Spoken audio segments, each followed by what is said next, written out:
Hey guys, my name is Corey and I'm the author of Fiverr Success, and I'm here to show you guys my sales page on Fiverr as well as talk a little bit about my ebook. As you can see, I am a top rated seller on Fiverr. I make 4,000 bucks a month and I only work about 8 hours or so a week total, usually less.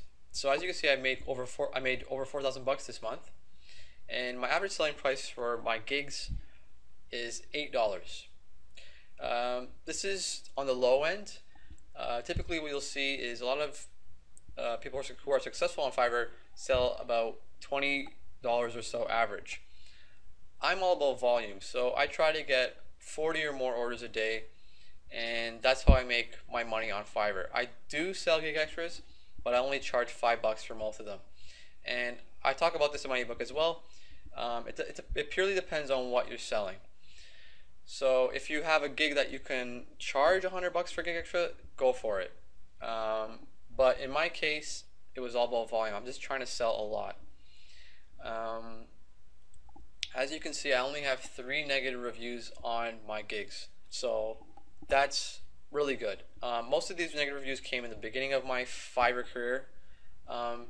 So I go into that in my book as well, how to avoid letting anyone leave a negative review on any of your gigs. It's very key, because the first thing that anyone does when they go to your gig page is they scroll down and they look at your negative reviews.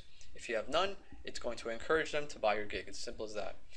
And I also have a 10% cancellation percentage, which is okay because you don't really want to have more than this, but most of these gigs that were canceled by me. I didn't want anyone to leave a negative review. So if someone was complaining about the gig or they weren't satisfied with it, I will just cancel it and let the buyer get their money back and not let them leave a review, because if you cancel the gig, they can't leave a review. And you might think, well, I'm losing money right there, $4 or however much they spent, including gig extras, but you're actually going to make more money in the long run, because a gig with no negative reviews or very little is a very good thing. It's going to encourage more sales, increase the conversion percentage. I also talk about this in my ebook as well. You typically want to have between 10 to 25% conversion. If you have more than 25%, more power to you. That's great. But realistically, you're probably going to get between 10 to 25 if you're doing really well on Fiverr. You want to have 20 active gigs. So if you're just starting out, you want to have 20 gigs. That's the maximum Fiverr allows you, and just take advantage of that and just have 20 gigs and see what works, what doesn't, and you can start cutting down from there. I also talk about how you can go around this and actually have more than 20 gigs, but that's in my ebook as well.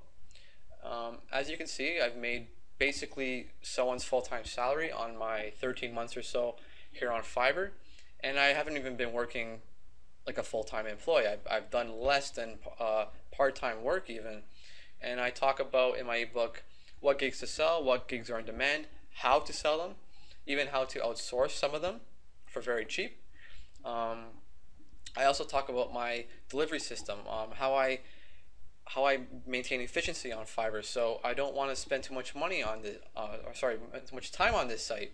So I have a system on how I deliver and process gig orders. I also talk about my road to top rated seller. I can't guarantee you guys will become a top rated seller, because that's something Fiverr manually picks, but I can show you how I did it and you can replicate my success. So that's all I want to talk about right now, guys. Thanks a lot for watching this video. I hope you guys purchase the ebook, and if you do, let me know how it goes for you. I guarantee you guys find some success on Fiverr. It's really easy. Thanks a lot, guys.